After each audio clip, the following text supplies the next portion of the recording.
there! Today let's talk about rationalizing denominators. And in here, what we need to do when we have a radical in the denominator, we need to make it not a radical. So we need to make it a whole number.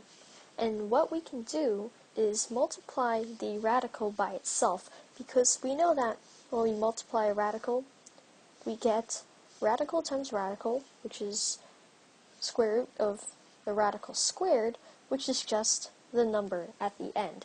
So for this problem right here, we would multiply the bottom by square root of 5, the same thing. And because we multiply it to the bottom, we have to multiply it to the top as well. So our answer here would be 2 square root 5 over 5. That's simple enough, right? So just remember that we need to make the denominator not a radical. So we just did a really easy example, but what about this one? When the denominator is not just a radical, but a number with a radical, so it's more than one term.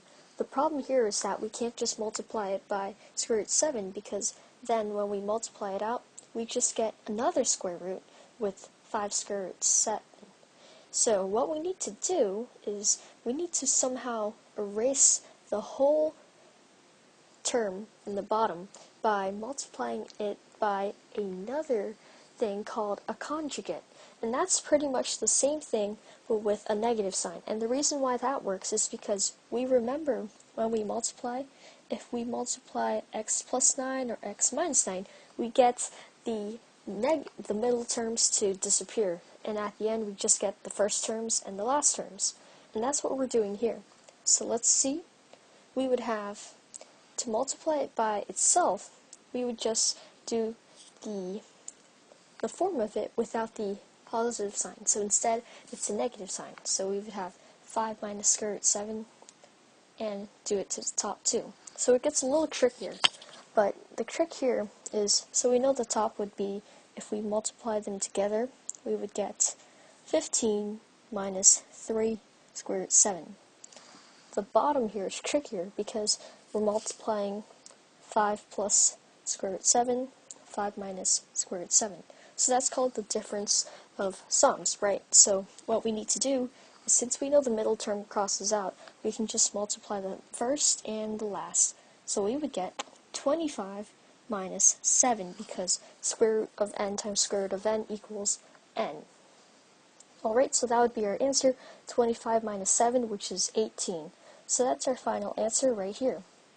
And one more other thing we can do, we can actually simplify it, because the whole numbers of all these all have a multiple of 3. So we can just further simplify it by dividing everything by 3, and we would get 5 minus square root 7 over 6. So here's our final problem, and you can see here I left a lot of space because this is the hardest form. Now we don't have a radical just in the denominator, but now it's also in the numerator. So now what we need to do is do the same thing, because remember, we're only concerned that the denominator has a whole number in the bottom, no radicals. The numerator can, but not the denominator. So let's do the same thing again. We need to find the conjugate of 4 minus square root 3, which would be 4 plus square root 3. And do it on both sides. And now we need to multiply them out. So let's go 5 plus square root 3 times 4 plus square root 3. And this is harder, because now we actually have to use FOIL, which is first outside, inside last. So first 20 plus 5 plus square root 3. And then for the bottom we have plus 4 square root 3. Sorry, this is a multiplication sign. So we have 4 square root 3 and 3. And we combine that all together to get 23 plus 9 square root 3. So that's our numerator. And now for our denominator, that's a little bit easier because we just use that FOIL thing again.